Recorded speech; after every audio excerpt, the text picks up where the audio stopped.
Are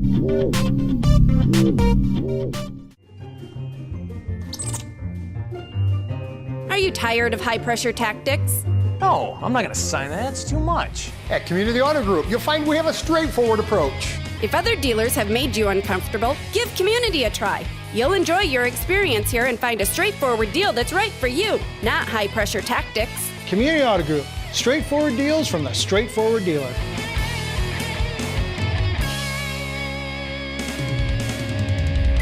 We will start the public input listening post. Public input listening post will not be televised and shall be called to order in 5 minutes after meeting. And everyone has up to 5 minutes to talk to council. The clock is right in front of you. Go ahead and take your name and address. Carol Girk, 1152 East State Street.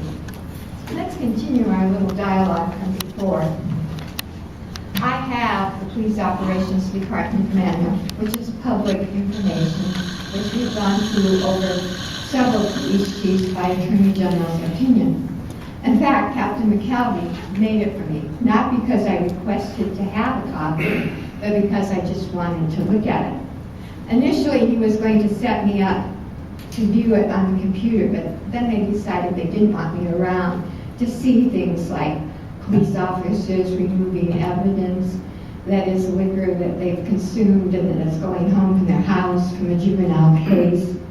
And so he gave me all these copies, and I have all of that as recent as 2 years ago. And even Ken Klein today had a hard time with, as he took me from person to person. We did verify that the dispatchers are no longer city employees. So a policy that says the dispatchers will notify SNEL employees is a bit out of date. More than a week ago, I asked Mr. Trout to have his police chief draw up a new domestic abuse and sexual assault policy. Could have easily done it by now. When he chose, when he was in the process of firing Maria All, he could make his policies effective immediately.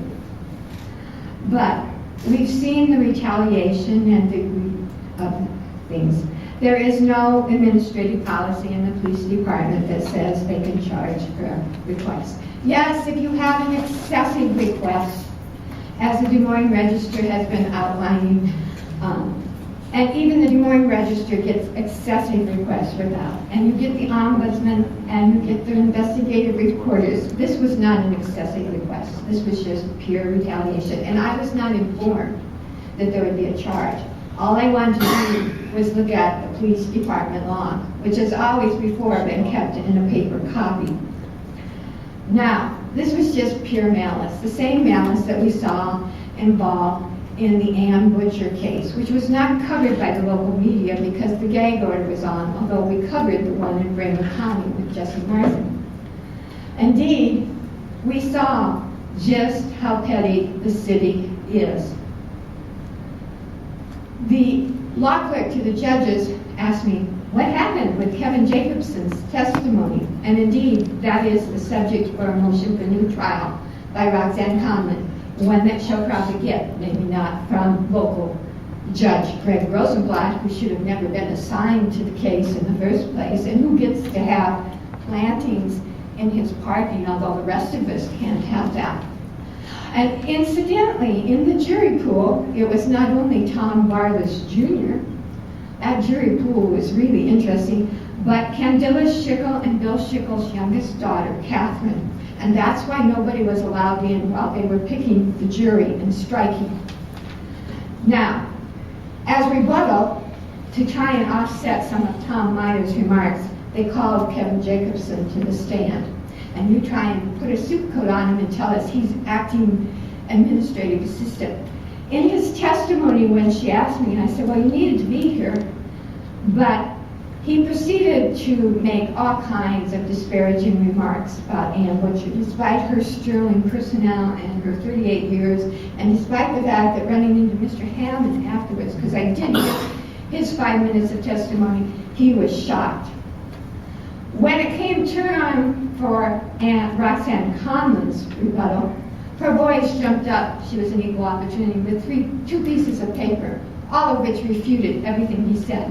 During his initial testimony, he stated, well, he had all these reservations about Ann, but he never got to do them because he never got to make a personnel evaluation. And what do you suppose she had in her hand? First one, Ann Butcher evaluation, and she says, turn to the second page and tell the jury who signs that. And it's signed by Kevin Jacobson. And as she proceeded to tell the jury what was in that evaluation, it had been done in 2000. And it was all 4s and 5s, sterling recommendations, nothing of which he had mentioned. Oh, he thought she spent too much time over at Human Resources, and she this and she that, and she was slow, and nothing quite as blatant as Tom Myers remarked that she was stupid as a bag of rocks, which he later admitted, well, if he did say it, he didn't think he should have said it. It was embarrassing. It was embarrassing to see the attorney lie and say, well, gee, this ridiculous hire that we had made that cost us so much money, the second one, and he proceeded to say, well, her evaluation wasn't in when there was a closing that was published in the paper. Ms. Kerr, thank you. Good evening.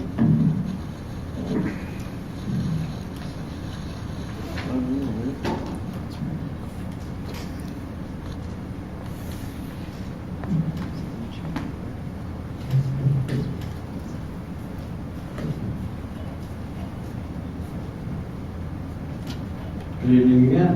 I just wanted to tell you, you had a spirited discussion tonight about an issue, and I like to see that.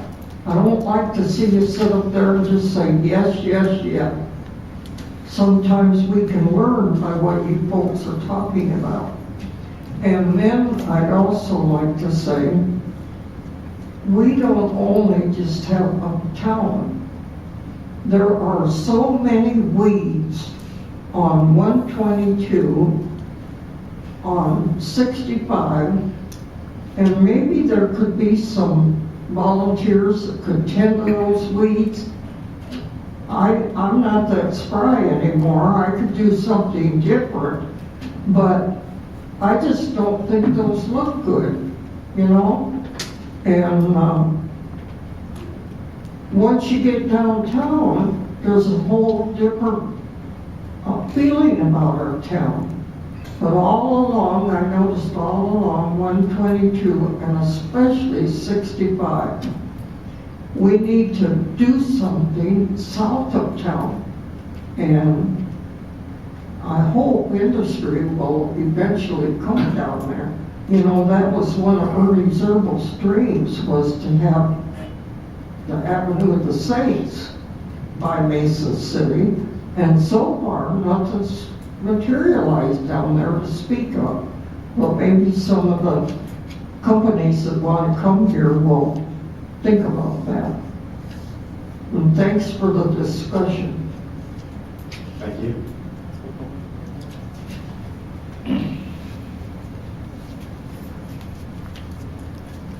My turn? I'm not in charge, yeah.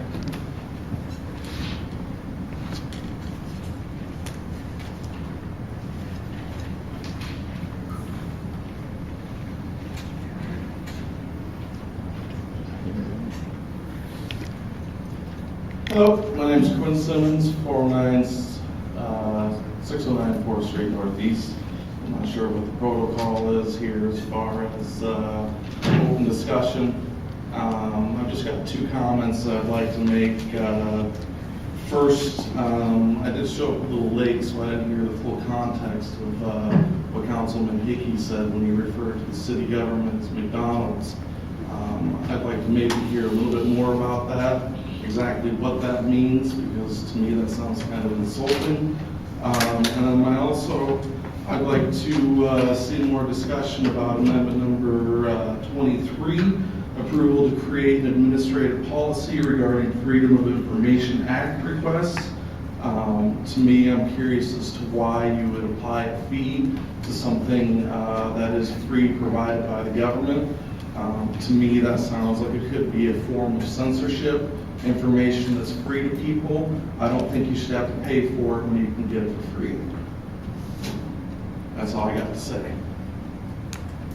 Hey, Kim?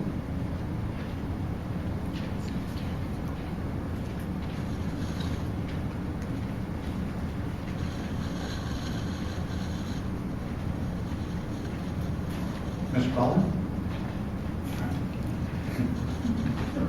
All right, seeing no vote, we're adjourned.